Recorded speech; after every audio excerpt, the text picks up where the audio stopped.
To claim that you believe a dead man came alive is offensive to some people. It's fighting words. It's claiming that the physically impossible is actual. This is what got Paul in trouble. It's the same gospel testimony that you and I believe. This is Acts chapter 25, verse 13. Several days later, remember he just appealed to go to Caesar, King Agrippa and Bernice arrived in Caesarea and paid a courtesy call on Festus. Okay, quick word of context with Agrippa and Bernice. There's a pretty gross love story going on here. You've got an incestuous relationship as documented in other historical texts, and they're always together. And they've just shown up to pay a courtesy call on Festus, who's the procurator who's presiding over Paul's case. He has inherited the case from Felix. Since they were staying there several days, Festus presented Paul's case to the king, saying, "There's a man who was left as a prisoner by Felix. When I was in Jerusalem, the chief priests and the elders of the Jews presented their case and asked that he be condemned. I answered them that it is not the Roman custom to give someone up before the accused faces the accusers and has an opportunity for a defense against the charges. So when they had assembled here, I did not delay.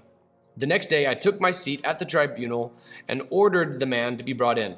The accusers stood up, but brought no charge against him of the evils I was expecting. Instead, they had some disagreements with him about their own religion." Right, remember, he's an outsider to Judaism and what Christianity is. Christianity is viewed as like this sect of Judaism. So it's like a non-Star Wars fan seeing Star Wars fans argue about something. And just, I don't know what this is. Instead, they had some disagreements with him about their own religion and about a certain Jesus, a dead man, Paul claimed to be alive. So here, Festus gets to the crux of what's going on as he explains it to King Agrippa and Bernice, what's really going on here. He had no idea about the Jewish disputes. None of the accusations that the Jews had made against Paul had stuck. And the way that Festus interpreted it all was, I've just inherited this prisoner from Felix. There's some dispute about Judaism, but what I do know is that Paul makes this certain claim about Jesus, and he calls Jesus a dead man. So it's clear that in his description of Christianity, he's just disavowed Christ. To call Jesus a dead man is to disbelieve in Christianity. In 1 Corinthians 15, Paul would describe it this way: our whole faith is built upon the resurrection of Jesus. And if the resurrection of Jesus were not true, then everyone who has died in Christ is still dead in their sins. And there is no resurrection from the dead. There's no way, there's no hope of salvation. We are to be pitied beyond anybody else if you don't believe in the resurrection of Jesus. Here is a beautiful proof that you can offer getting ready for our apologetic series. The disciples of Jesus died because of their testimony in the resurrection of Jesus. People don't die for what they know to be a lie.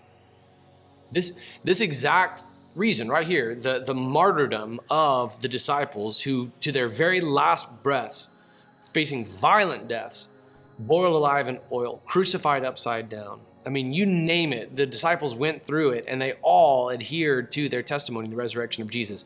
That historical fact has been referenced by more than one militant atheist that I have known who's come to Christ. It all comes down to the resurrection of Jesus. Festus has made clear where he stands, but Paul has made it clear what he believes as well. He has claimed that Jesus is in fact not dead, but alive. This is what Christianity hinges upon. And it's actually a beautiful word of hope. Should you face opposition on the front of the resurrection of Jesus and its physical impossibility, if you're speaking with a militant atheist who adheres to evolutionary biology to the fullest extent, okay? I believe in what's called microevolution. That is where you see subtle, tiny changes on the microscopic level, or you can observe a flock of finches whose beaks change shape over the course of certain generations. That's it. We don't have any record, nor will we ever, of macroevolution, where, say, an alligator and a bird share a common ancestor. All right? There's no changing of species from generation to generation. None of that has ever been observed. But we do observe microevolution, if you will. If somebody adheres to macroevolution to the utmost, and they do so not out of compulsion for a belief in the scientific method, but as a means of escaping their culpability under God for judgment for the sins that we commit, then they necessarily believe in something called abiogenesis. Abiogenesis is life from non-life. life from nothingness. They will likely refer to an experiment by Miller and Urey, in which they kind of electrocuted some stuff in a vial that produced amino acids and mostly tar, mostly stuff that was toxic to life. It proves absolutely nothing. It also begs the question of where the substance came from that would have been electrocuted in the first place. What Miller and Urey were trying to do was replicate the primordial soup that may have been struck by lightning, giving rise to the first single-celled organism that would lead to life itself. There's no way life could come from non-life. So when you, facing an anti-Christian atheist, saying that the resurrection is impossible, you're hearing that from someone who believes in insurrection. When a militant atheist disagrees with the resurrection of Jesus, the very crux of Christianity, saying it's physically impossible for someone who is dead to become alive again, they are demonstrating tremendous hypocrisy because they believe in abiogenesis. They believe that something that was never alive before is now life, that there was no life at all, and then suddenly all of life begins. So the resurrection of the dead at least involves someone who was once alive, now alive again. Insurrection is absolutely untenable. All right, to believe abiogenesis is completely untenable. All of our whole Christian testimony hinges upon this. It's what became the crux of Festus' understanding of Paul's testimony while he was on trial. And likewise, you and I, it comes down to the resurrection of Jesus. All of Christianity hinges upon this. Defend the resurrection of Jesus with your very life. Look at Paul. He's on trial. First under Felix, now under Festus, and it's more of the same. The Jews are still trying to kill him, and all the while, he maintains his testimony in the resurrection of Jesus.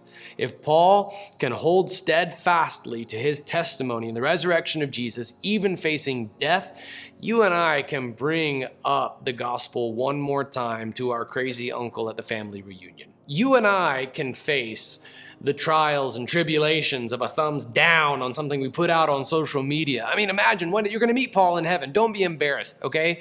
Don't let yourself be embarrassed. Not that you're able to be embarrassed in heaven, but don't let yourself be embarrassed if there were a comparison between Paul's willingness to share the gospel even before Festus, facing execution eventually, and your unwillingness to share the gospel facing an angry emoji on your Facebook post that includes the gospel. If Paul can share the gospel in these circumstances, you and I can share the gospel in these circumstances. This is the book of Acts, and it's still playing out today. Let's live this out together. Are you ready? Go.